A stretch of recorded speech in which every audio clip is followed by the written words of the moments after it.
always remember how you make them feel. And so I really try to make sure that I make our students feel welcome, feel comfortable, feel safe, right?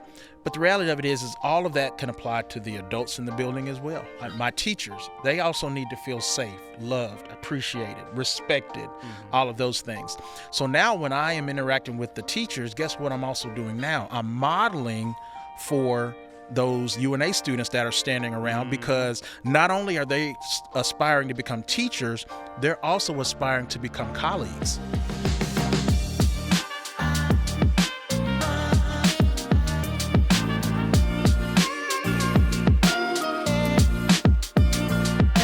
Hello and welcome to UNA Talks. I'm your host, Lee Taylor. Today my guest is Dr. Eric Kirkman. Dr. Kirkman is the principal of Kilby Laboratory School, which is an extension of the university. It's a really cool feature that we have here that I'll let him tell us more about.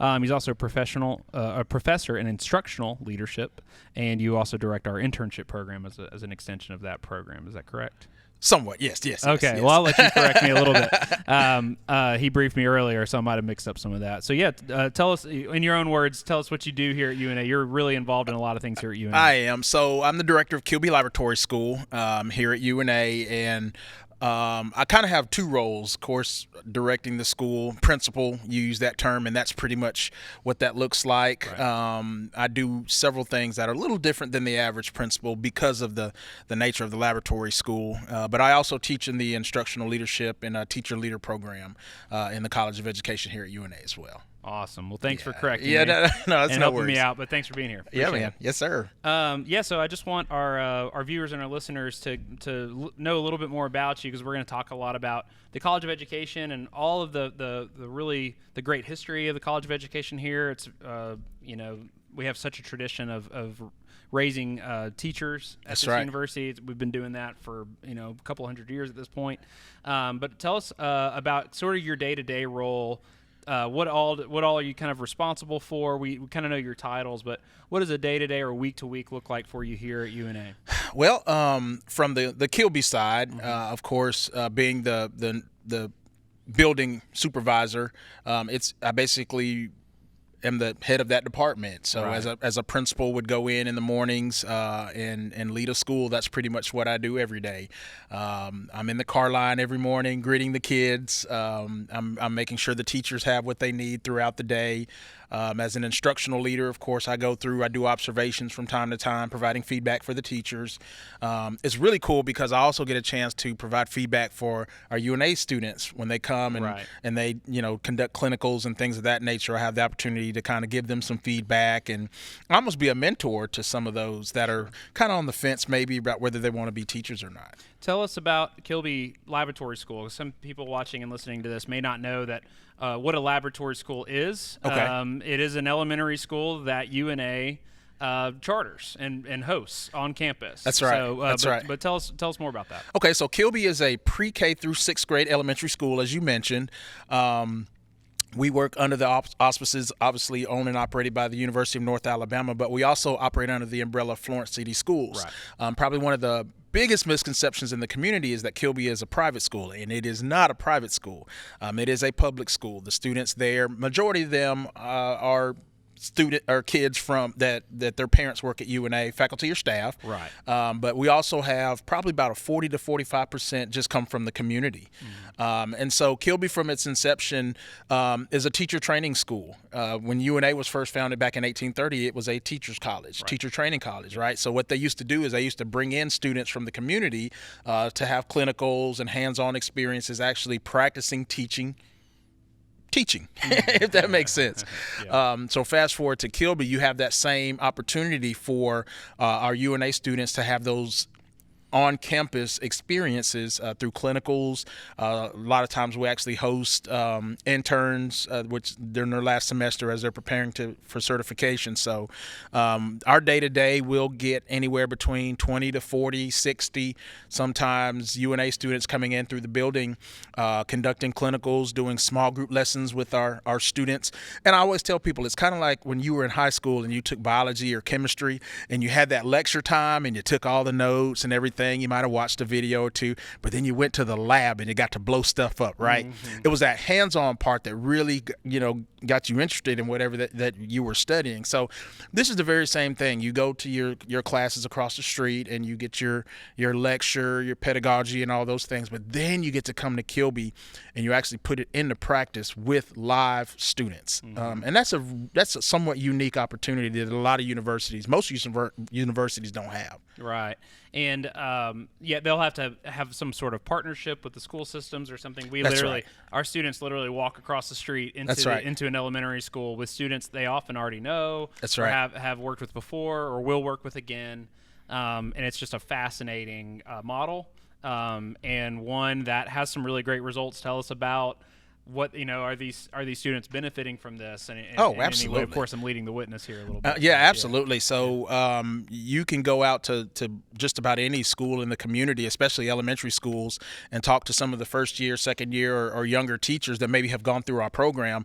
They will all attribute much of their success, to the experiences that they had at Kilby. Anytime they come, I always remind them that you will get hands-on, real live training. Like, you will have opportunities to mess up. You will have opportunities to make mistakes, but then you will also have that cooperating teacher that will be there to provide feedback, to give you pointers and things so that you can actually improve your practice. So by the time you leave the university, you will have come to Kilby on multiple occasions and hopefully will feel very comfortable being in front of your own classroom when you get a job. And that's the ultimate goal. And you talked earlier about how you have sort of filled this mentorship role with UNA education students at UNA who are coming over to Kilby for their clinicals and observations and all that stuff. What about our teachers at Kilby? So they're also UNA employees. What does their role look like? That's right. So all of our teachers at Kilby we consider them master teachers, right? So they have to have so many years of experience in the classroom, obviously, but their role, they are actually considered clinical supervisors. And so as the UNA students come in and they, like I said, conduct clinicals or working with our students, they're there looking over their shoulder, providing feedback, giving them opportunities to again, implement lessons, answer any questions that the UNA students might have. And so it's a really, really neat thing. It's very beneficial to our kids too, because you have that many extra adults in the room, that are providing this extra instruction for our kids, and so it's very beneficial in that way as well. The classrooms are only about 20 kids typically per grade. It's a small school. It's a really concentrated environment. What I love, so my daughter, candidly, my daughter is a student there. What I love is she's always around kids who are younger than her and always around kids who are older than her. That's right. She's not just around her peer group, which I think was most of our experience growing up in elementary school. If you're like me, you went to a larger elementary school and there was 7 or 8 classes of students in the same grade, and it's kind of your group. That's kind of your cohort that you go through school with. But she's really learning how to socialize, and they even have this program for kindergartners, the buddy program with so the 6th graders befriend. They all are kind of assigned a buddy in kindergarten that sort of initiate them into Kilby and spend time with them, do special events with them throughout the year. And that was just so cool. And I think I had a real social impact on my daughter, because she immediately saw that she can kind of fit in and fall in with kids who are older than her, and Kilby just really fosters all of those kinds of environments really well. There's a lot of magic to that. We actually won an award for that about 3 years ago from the state. We submitted our Kindergarten Buddies program, is what that's called. And so that is I'm glad you mentioned that. That's an amazing program. Both of my children also went through Kilby and had the opportunity to participate in the Kindergarten Buddies program. My younger son as a kindergartner and then as a 6th grader. So it was a really, really neat thing to kind of see all of that come full circle. What's really exciting is when the high school seniors come back and reconnect with their kindergarten buddies who are now 6th graders who have their own kindergarten buddies. It's a full cycle, and we do that every year. We bring those students back as a way to just kind of reconnect with those folks, and it's a really, really great program. And like you said, they kind of show them the ropes of Kilby, and we have a mantra, doing things the Kilby way, right? So those older students know that they're always mentoring, they're always setting the example of not just behavior but academic performance and all of that. And so the younger kids are watching those older students, and so the way we've got that program set up, it works really well. Yeah, and the kids benefit, like you said, a lot, not only through that program, but through all the other things that they do there. Their reading scores are exceptional, some of the highest in the state. They also won a robotics competition last year. Did I remember that right? Yeah, so cool. So we have a really, really robust robotics program. This is our 6th year, I believe. We've actually been competing with Vex Robotics, and so it's one of those deals where you kind of start off at the regional level, and if you score so high, you actually make it to state, and then if you score so high, you get an invite to Worlds competition. In the last 3 years, we've actually won bids to Worlds, and so we've traveled to Dallas, Texas, to compete on the world stage. And to put that in perspective, Worlds has consisted of anywhere between 450 to 500 teams from around the world. Yeah. I think last year 53 countries were represented, and so our Kilby students have an incredible international experience there as they're competing with robotics as well. And it's the best of both worlds in a lot of ways. It's a small school by design, and it has all of these sort of auxiliaries and opportunities. You talked earlier about the seniors in high school connecting with the 6th graders who are connected with that's just kind of that's Florence in a nutshell. I mean, that's just our community in a nutshell. Small, it's a small it's a tight-knit community. That's right. It's not just small; it's close, and there's a difference there, right? So, just really cool. I think Kilby's sort of at the middle of so many, people my age's experience with families. Kilby is just so exemplary of kind of the Shoals experience, what it's like to raise your children here. So really cool. But the tie back to the university, and sort of what you do every day working with our students. We heard a little bit about what you do every day. How did you get to this exact position? Because you're a UNA alum, you've been a part of this community for a long time. How did you fall into this? What was your journey into where you are today? So it's really, I don't know. It's kind of funny. I think back every now and again how full circle this has been for me. I first came here to UNA in 1992 on a band scholarship, music scholarship. So I marched in the different bands and all of that, but also had a social life. I was in a fraternity, and our fraternity would often come to Kilby for service hours. We would come and read to the kids. We hosted an Easter egg hunt one year for the Kilby kids and all that. So I kind of grew an affinity for Kilby even as an undergrad. After I graduated, I was here as a graduate assistant working on my master's degree. And so what I would do is I would encourage the fraternities and sororities that I work with at the time to also try to make connections with Kilby. So some of the things that we started, we were able to kind of carry on through the other fraternities and sororities. So the connection to the university there has been there at least since my time as an undergrad. So fast forward. After I left UNA with my master's degree, I went out. I was a band director, choir director at the middle school, elementary, middle school, and high school levels. So I taught at all 3 levels for about 18 years. And then I received a call that there was an opening here. And so at the time, my son was actually a 2nd grader here. No, he was a 1st grader here. And so I applied. And thankfully, I got the job. And so I've been here. This is going on year 8 for me. Yeah. Awesome. Well, I know they're the better for it, and it's been really cool to see just how that school's always developed, and it's always education and equipping teachers is really at the heart and core of this university, like you mentioned. Really from its inception 200 years ago, it's really what we've been focused on.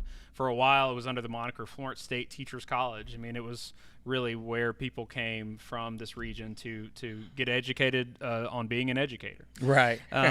So what do you find is the most unique? There's a lot of things that you do that you're very uniquely positioned. You're not just a principal, but you're also an instructor and a director, and you teach online. Tell us about the courses that you're teaching online. Yeah, so I teach in the instructional leadership and the teacher leader program here at the university. So the two main courses that I teach, one of them is a mentorship course where we're actually working with aspiring administrators on, the whole process of mentoring teachers or maybe even mentoring aspiring administrators themselves. So that's one particular course. And then the other course that I teach is the internship course. And that's the course where anyone going through the program to become an administrator, this is the last course of their certification process. And so there are 10 state standards that we cover during that course that they actually have to pass off and show that they have met those requirements with those 10 standards. And in addition to that, there's a 10-day residency where they'll actually go out in a school and pair with an administrator. They have to do 5 days at the elementary level and 5 days at the secondary level, so they'll actually get both worlds, if that makes sense, of experiences. And so I basically supervise all of that. I provide feedback. They have to actually turn in a log of the things that they've done during their residency or whatnot, and so I try to provide feedback and all of that. So that's in a nutshell what those courses are about. Yeah. What do you think, since you're in such a unique position, like you see the overlap of teachers learning to be teachers, teachers who are teachers, and then training administrators, and at the same time, you're in an environment every day. I see you every morning, so I drop off my daughter at school, and there you are to open the door, which is so great. But and at the same time, you're also interacting with children still on a daily basis. Yeah. So you're teaching adults who want to be administrators, you're instructing adults who want to be teachers, and you're teaching students as well. So anyway, just to kind of paint that picture, I feel like you're wearing about 4 or 5 different hats just within a couple of hours of your day, and switching gears a whole lot. What does that benefit you think at the end of the day, or I should say, how do you feel like that helps you appreciate the craft of education in general? Well, one of the greatest skills that we try to, I guess, impart in anyone becoming an educator is always try to meet your students where they are. Always try to meet people where they are. And so I keep that in mind when I'm dealing with children. I have to meet them where they are. I have to be mindful of what they need. They don't need, 6 foot, 200 plus pound Dr. Kirkman in a suit and tie coming in and saying, "Hey, good morning, class." That's fine, but they need me sitting on the floor playing with Legos at the same time, forming relationships with them, talking about how their day was, letting them tell me how the Taylor Swift concert was this past weekend, right? Which was about 19 of those this past year. Feels like it. Yeah. Right, but so those are experiences that I cherish, right? Because I heard a wise man say that they might remember some of what you tell them. Right? They might even remember some of what you show them, but they will always remember how you make them feel. And so I really try to make sure that I make our students feel welcome, feel comfortable, feel safe, right? But the reality of it is all of that can apply to the adults in the building as well. Sure. My teachers, they also need to feel safe, loved, appreciated, respected, all of those things. So now when I am interacting with the teachers, guess what I'm also doing now? I'm modeling for those UNA students that are standing around, because not only are they aspiring to become teachers, they're also aspiring to become colleagues. They're also training to become a team member whenever they, are hired in a new school. So, we really try to make sure that we, the pedagogy, the subject matter, all of that's covered, right? But there are some I don't like to call them soft skills. I like to call them life skills that we try to impart and instill in them at Kilby. So, yeah, you can teach the content, but will people want to be around you? Can people trust you? Can people get along with you? Can the administrator know they can hire you and feel good about hiring you? Right? So those are those intangibles that we really try to also impart in their experiences when they come to UNA, when they come to Kilby. Right. Yeah. It's even more so important in an environment of learning, conflict resolution, and and treating people with respect, and because at the end of the day, you have to sort of be on your A game to exemplify that and to model that for children. Absolutely. And one thing that I always try to talk about and brag about, if you will, to people that maybe don't know a whole lot about our school. People talk about our test scores and different things like that. I said, but yeah, I wish you just could see and feel the culture of the building. And we take pride in that. And we're a family there, and people use that word and they don't use it loosely, right? To be a part of the Kilby family really means something. And we try to make those UNA students, as they come in, we make them feel a part of the family. I do morning messages all the time, and I'm constantly reminding our little ones in the building, hey, you've got some folks here who need your help. They're here to do clinicals. They're here to learn to become great teachers, and they need your help. So I need you to be good students for them and teach them and show them, right, like what it means to run a classroom and different things like that. So it's been really neat to hear and watch even some of our Kilby kids giving tips to some of our interns. And I mean, and like, I got some notes for you. Right, exactly. But the customer's always right? And so sometimes our customers, we give them opportunities to interact and give feedback sometimes on lessons. I think that kids, if they don't do anything else, will tell you the truth. They'll tell you. They will. If you're watching this or listening to this and you don't have kids, or you're not around them a whole lot, get ready. It's like they'll just tell you exactly what they're thinking. Yeah. They don't have that filter. Just make a mistake around them. Yeah. And you'll never forget it. Yeah. And they are the best teachers in a lot of ways. And so I love that not only are the teachers informing the classroom's informing the instructors. Absolutely. And the instructors are holding each other accountable and working together. And, absolutely. That ecosystem seems to work really well. Oh, yeah. I couldn't be more prouder of our faculty and even our staff, right? I mean, everybody in that building understands the mission, right? Understands the mission that we are in the business of helping our UNA students come in, helping them to develop. And what's neat is that I said UNA students because we actually have other departments that come and interact with Kilby as well. Yeah. I always tell the story about when COVID was here and the hospitals were closed, right? So our nursing students didn't have anywhere to do their pediatric clinicals. Well, guess what? We opened our doors and allowed them to come in. They did temperature checks for us. They did health checks for us all throughout COVID. That gave them an opportunity to check things off for their program, but it also gave us a service as well to make sure that our kids stay safe and healthy. So, I try to make sure that everybody understands that Kilby is a place of learning with children, but it doesn't necessarily have to be education. Does that make sense? Yeah. As a major. Yeah, that's great. Hey, I hope you're enjoying our conversation with Dr. Kirkman. I certainly know I am. I wanted to take a quick second and remind you to go to una.edu.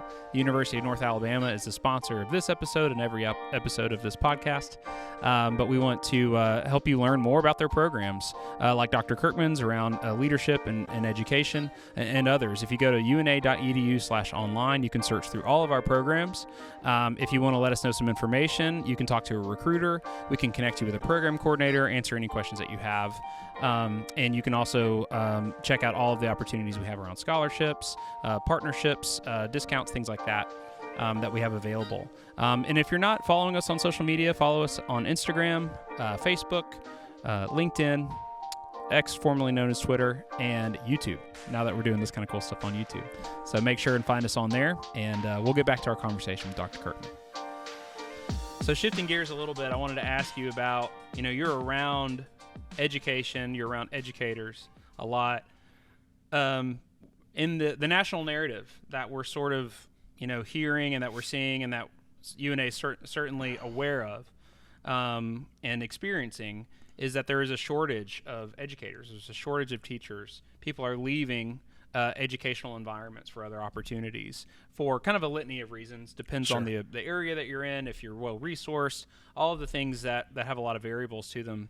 But what do you think, as somebody who didn't have maybe the most conventional trajectory into being an educator yourself, it sounds like you had a lot of exposure to it, and that's what gauged your interest.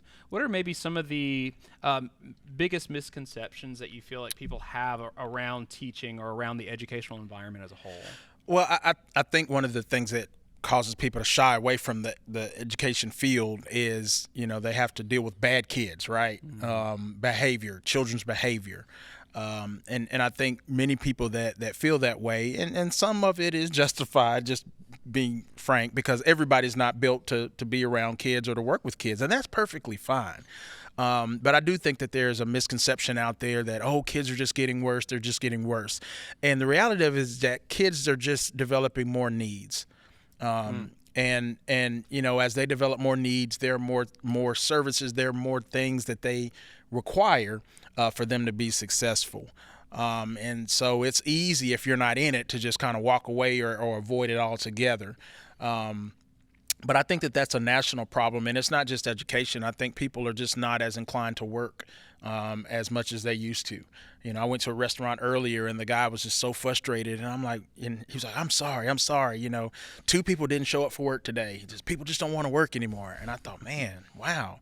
But in answering your question, that a lot of that kind of ties into the teacher shortage. Teaching is hard work. It's hard. And unfortunately, the pay doesn't always reflect the amount of work that's put into it. And I think that's another reason that people shy away from the field. Yeah, but no secret there. Yeah. Yeah. But it's very hard work, but it's so rewarding. It's so much more rewarding. It might not be monetarily rewarding, but man. Yeah, no one goes into any form of education for the money, but as I find more and more people interested in sort of stable, unshifting, rewarding work environments with pensions and with retirement and benefits, as those things have very quickly drifted away from the private sector and other areas. It's harder and harder to find those kind of opportunities. So I don't think you have to look a whole lot further than the educational sectors for those opportunities that people may be missing out on or will be hungering for if they're not already, possibly. But the other thing you talked earlier about getting on the floor and playing with Legos, and just kind of getting in on the ground level with students. Does that take a special person? The answer is yes, but does that take a special person in order to do that? Or is that something that you knew about yourself early that you would be willing to meet kids where they are on a day-to-day basis, create that safety and all the things that you mentioned earlier? Or is that something that you had to discover after you became a teacher? I'm just curious. Oh, no, it's been instilled very early. Yeah. I think one of the earliest experiences, we had a cousin, and his mother had some issues or whatever, and so he spent a lot of time at our house, even as an infant. And so as he grew up, my brother and myself kind of became his babysitter. So that the idea and the act of caring for a child, right, that was kind of instilled in me very early. And I just, it's always just been in me, right, just to enjoy watching young people and children succeed. I feel like I had a very fulfilled childhood growing up. My father was military, so we traveled a lot, changed schools a lot. So the capacity for me to, meet new friends and make those connections pretty quickly, I think that was instilled in me by those experiences as well. So I think that's just something that I've just kind of grown up with. And just as I guess, matriculated through my career, the opportunities began to increase. I started out as a music teacher. I moved into administration because I wanted to enlarge my territory and my level of influence on the students in the school. Because at the time, I thought, man, I'm only affecting my band kids. I wish I could mentor some of those football players, some of those other folks that I just don't normally see because of my position. And so I became an administrator. And then when this opportunity opened here at Kilby, I thought, wow, now not only am I impacting, the teachers and the students, but I have the opportunity to impact future classrooms by what I impart in these aspiring teachers. So it's like that influence just has been multiplied now. Yeah. But that all started when I was little, I think. I think my military background really played a part in that. What do you think, what moment are you looking for when you're working with folks like you who are sort of discovering these things over time and what is the moment that you're looking for that people either know that they're destined to be a teacher and maybe they didn't realize that before, or they know this is not for me? What do you think is that? What do you think often is that make or break? And what does that look like in real time? So in real time, the best way I can put it is when they invite me to come see what they're doing. When I'm walking past a clinical group and I hear one of them say, "Dr. Kirkman, wait, check this out." And they'll go over something and the kids get it right or whatever. And there's just that light bulb moment, right? Not only for the kids, but then that light bulb moment goes off also for the practicing teacher who says, dang, what I just did, like that impacted their learning. Like what I did matters. And so that causes me now to say, okay, I've got to make sure that as I'm going through the hallways, as I'm dropping in on these, I've got to validate what they're doing. My teachers, we've got to validate what they're doing. Because those light bulb moments don't just happen for the little ones, it happens for them as well. Yeah. What makes somebody, your story, you were saying that you wanted to be able to spread or scale your influence, essentially, right, within the school that you were in. What does that look like for, what makes a good administrator? What makes a motivated administrator? And then what are the sort of the drawbacks for teachers who, maybe want to grow in their career, want to advance their career? What are maybe some misconceptions about administration or leadership that makes them go, I think I'm just going to stay in the classroom? Because I can understand either way. Yeah. Well, for me, I consider myself to be a servant leader. As a leader, you have to have the capacity to serve. I can't tell you how many times I've swept floors, I've mopped floors, I've plunged toilets in a shirt and tie because it needed to be done, right? When in my previous job, I would literally be out there in a shirt and tie cutting grass because I was the band director and my field needed to be cut. And so being willing to do the jobs that need to be done regardless of your title, that I think is one of the greatest attributes that a leader can have is to be that servant leader. Somebody that's aspiring to become an administrator. Again, I think you just have to have that love to want to serve, not a love to lead necessarily, because sometimes you're not in charge. Yeah. Well, exactly, and that's one of the things. If you really dive into the culture of Kilby, I really do a good job, or I try to do a good job of cultivating leadership within my faculty.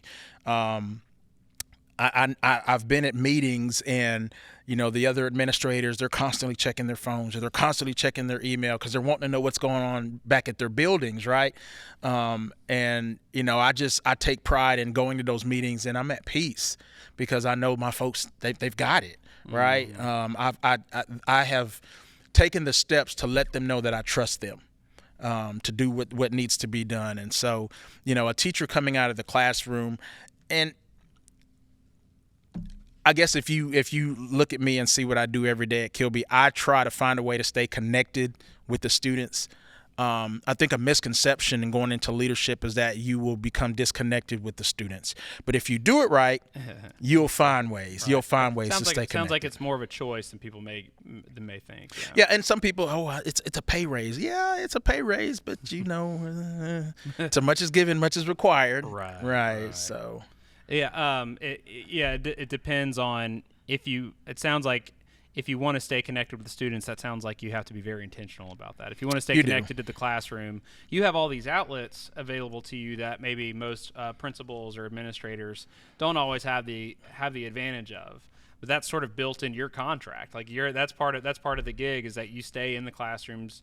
The school's small enough where you're around the kids a lot as well. And then you're also bringing in, students for clinicals and your leadership development that you're doing and all those kinds of things. I'm out in the community a lot, and a lot of people. Sure. I'm in several meetings. I serve on the Civil Service Board here in Florence, and so there are a lot of things intentionally that I do in the community as a way for the community to also stay connected to Kilby, and for Kilby to stay connected to the community. Mm-hmm. There's been some philanthropic things that we've been able to do because of some boards that I've sat on, where we've been able to allow our Kilby kids to give back to the community in different ways. So it's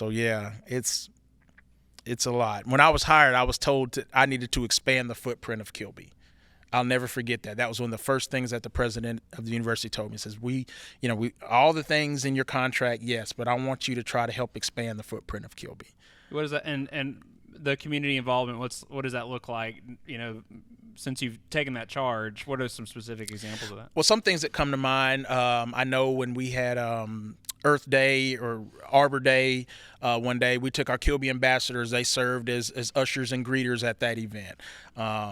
We have the Safe Place, the local battered women's shelter. We've done this a few times actually, where we've had drives where we've been able to bring supplies to that organization. At the time I was serving on the board, I kind of had some insights on what they needed, as far as, battered women coming with children oftentimes in the middle of the night with nothing other than the clothes on their backs. And so our Kilby students and parents, family, have been able to help provide a lot, toiletries, socks, underwear, things of that nature that those families would need. And the shelter can only do so much. So just things like that.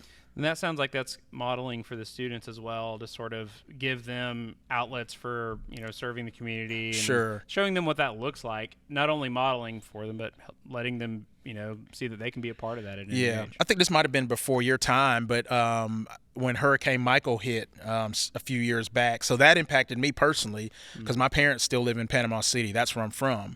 And they lost their house. And so just hearing the stories of everything that happened, the devastation and all that, and we actually went down there the day after the hurricane hit, and it was catastrophic to say the least. But anyway, we heard that there was a need for library resources for some of the schools that were hit. So we had a book drive, and so kids raised money. They actually brought books from their own personal libraries, and we were able to collect a bunch of books and things and send them down there. So just things like that, just looking for needs. The wildfires that just occurred recently in California, a friend of mine actually had a horse ranch out there, and other ranchers were taking horses from other ranches that had been burned, and was in need of money for supplies for those additional horses they were having to bring in. So we actually had a little fundraiser drive for that as well. So things like that. It's not just locally, but we try to look Just at find opportunities. Absolutely. Absolutely. Tell me about specifically at Kilby. So if students are coming in for clinicals, observations, the internship program, all of this overlap that UNA education and just UNA students in general, what seems to be the big takeaways for them in their studies, and what do you think, if you had to sort of encapsulate the advantage of having this in their backyard, having this as a resource, what do you think sort of summarizes the benefit of that for these students? Well, the biggest benefit, I think, when those students walk away is that they feel within themselves that they can do it, that they can teach. They have sort of a proof of concept in front of them already. Absolutely. And based on the things that they've learned in the classroom, now that they've been able to put them in practice, it's like any toolbox, right? You're not going to use every tool in every situation, but at least you have something in there that you can use when the time comes. From just teaching strategies. Our 5th and 6th grade, we have a lot of flexible seating in there. Those two classrooms specifically, we really try to harp on classroom management. So hopefully when they leave, they will have some concept of classroom management. Okay, how do I want to arrange my desks? How do I arrange my desks if I have a student with special needs? How do I arrange my desks if I have students that have difficulty with attention and those types of things? So we try to give them models and things that they can put in their toolbox, right? So and we always use this language: when you get your own classroom, you can do X, Y, Z. Right. So they can envision themselves really quickly. Yes. And not only is it being modeled, but they're getting practice. They're in the classroom. and they may be just starting out their education journey. They may be a sophomore, right, at UNA before they're walking in there, from what I right. understand. And or they may be an adult learner who's coming in from teaching online or learning online. Right. And one of the other takeaways that I didn't mention is just a connection, right? So I know several UNA students walk away with email addresses and contact information from our Kilby, from our Kilby teachers. So when they do get their own classrooms, they're still staying in touch. Hey, I got a question about so-and-so. And they're able to reach back and still kind of stay connected. Hey, I hope you're enjoying our conversation with Dr. Kirkman. I just wanted to take a quick break and remind you to go to una.edu/online, where you can learn about all of our online programs around education, like what Dr. Kirkman teaches, or other things. We have so many amazing programs here around nursing, engineering, marketing, whatever you want to learn. That's going to help you achieve your goals. So whatever those look like, go to una.edu/online to check that out, and follow us on social media, Facebook, Instagram, X, formerly known as Twitter, LinkedIn, and YouTube. So we'll get back with Dr. Kirkman. So specifically around the online classes that you teach, what are the classes that remind us what those classes are specifically, and what program are they under? Okay, so one class is under the Teacher Leader program, and so this is a program where if you have a classroom teacher that wants to maybe take that middle step, not necessarily all the way into the front office as a school administrator, but have a leadership role maybe within the building. There's that Teacher Leader program where they have the opportunity to take several courses that will give them a little more insight, a little more depth of knowledge. Again, as far as being able to lead and have the capacity to lead maybe their peers in that role. And then, of course, I teach the instructional leadership, some of the instructional leadership courses as well. And those classes are more geared towards those that are actually aspiring to receive that administration certification from the state. And what are the biggest, metrics that you're what's the rubric there? What is the measure of success for a student coming out of those classes? What are you looking for in their online coursework? What are you looking for in their internship? What's the fruit of that? Well, one of the things I always remind our students right off the bat is that you are in a graduate level course, right? So the quality of their writing, the quality of the assignments that they turn in, things being handwritten versus things that are neatly typed, like those things matter because that's a communication piece. And if you're aspiring to become a teacher leader or an administrator, one of the things you have to do is you have to be able to communicate clearly and make sure that you provide clarity to those that you're serving, right? So I try to set a standard with my students right off the bat that this is a graduate level course. We want you to be successful in leading others and not falling under scrutiny for poor communication or poor whatever. And so those are the things that those are a couple of metrics, I guess, right off the bat. It's just reminding them that they're at that graduate level. What are the opportunities on the other side of that for people that maybe are someone listening may not know about? So the online courses for teacher leaders is great because obviously those are people that are teaching in real time. They get up every day and go to work, but the program gives them an opportunity to conquer some of that classwork, in their in-between time, maybe their evening times and whatnot.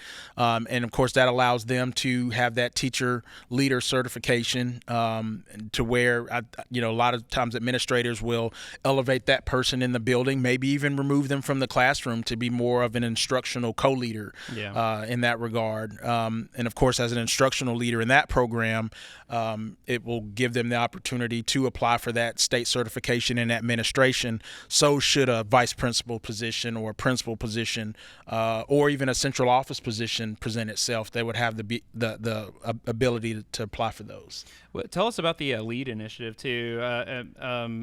That's just such a great opportunity. We have partnership schools around the state. I don't know all the ins and outs of it, but I know that we have partnership schools around the state where you get this really great discount if you're a partner with us. That's right. To come get your advanced degree at UNA. Yeah, I mean, it is what it is as far as LEAD. Like you have the opportunity to get that endorsement, to work and get that degree at a very discounted rate, and I think.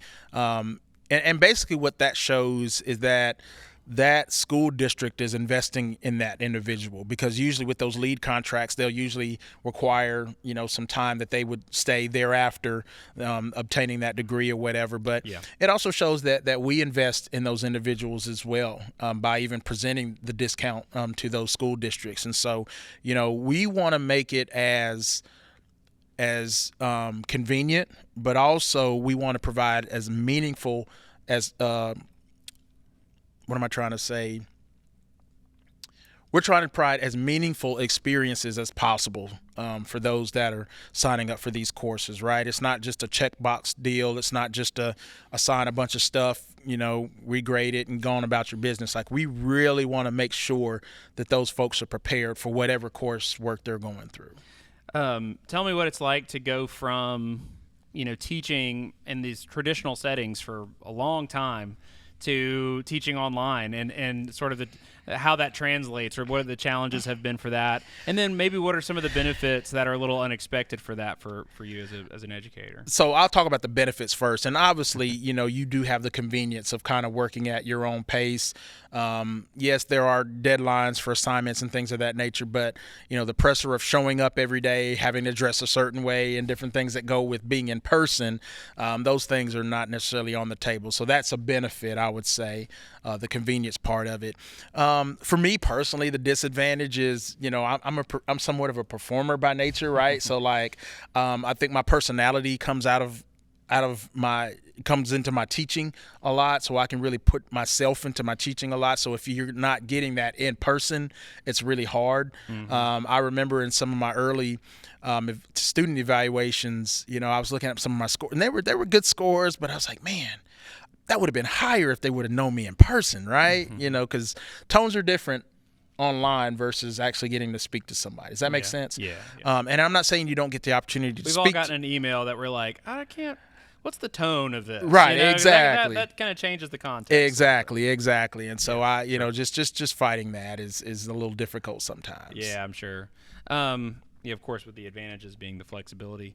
You said earlier too about everybody at Kilby. This is just a good example, I think, of this does not happen by accident. Everyone at Kilby understands the mission, right?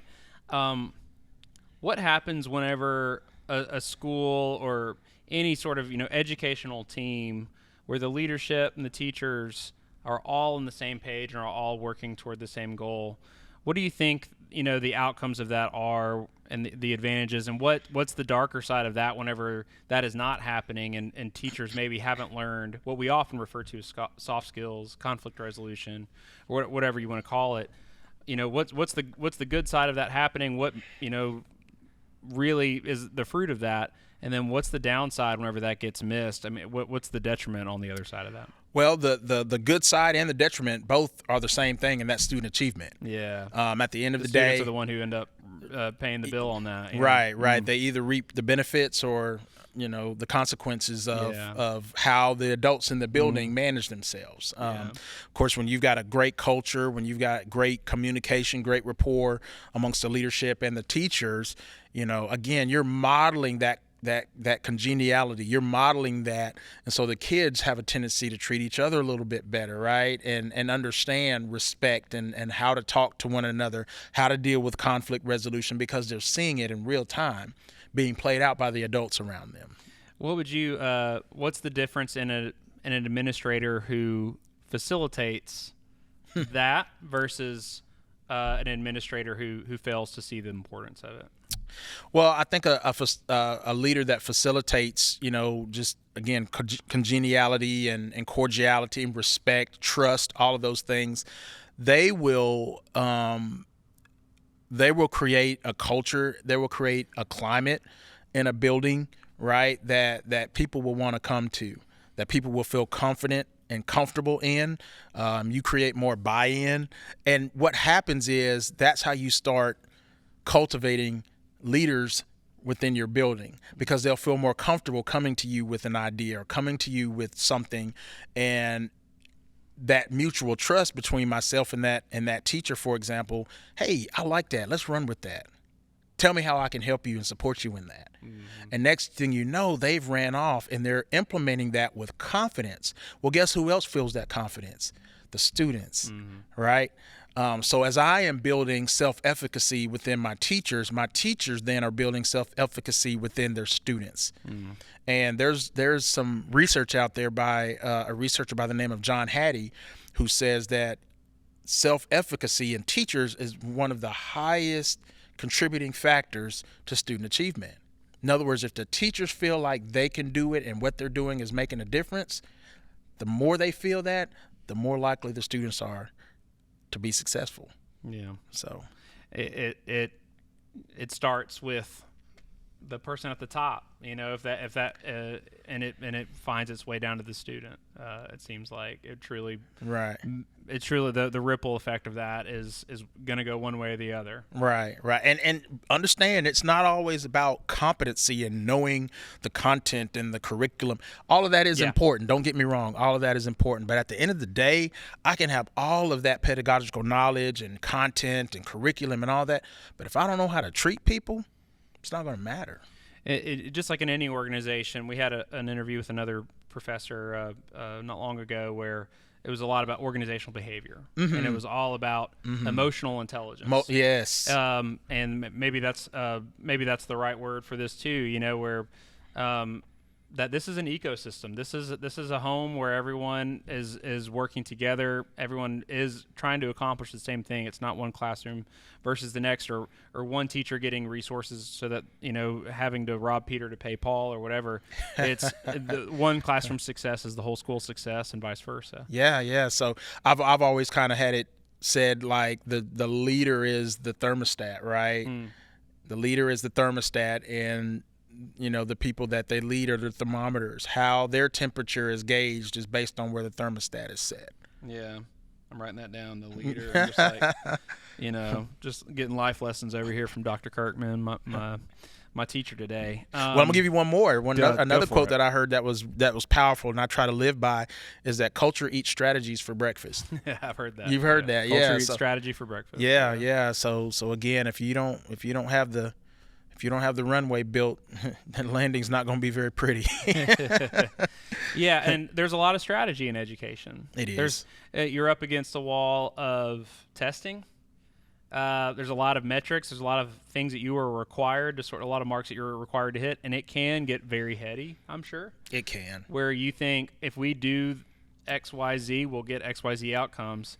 And then that middle ground there where it gets lost a lot of the time is that culture piece, is that thing where there's lack of harmony or there's lack of congeniality, and XYZ gets scrambled and those outcomes are just completely disrupted. Yeah. So what's the difference, I guess, between a teacher who's been educated in that? So because this is not only up to the administrator, but teachers need to have these skills to bring into, conflict resolution in their own classrooms or between, across the hallway.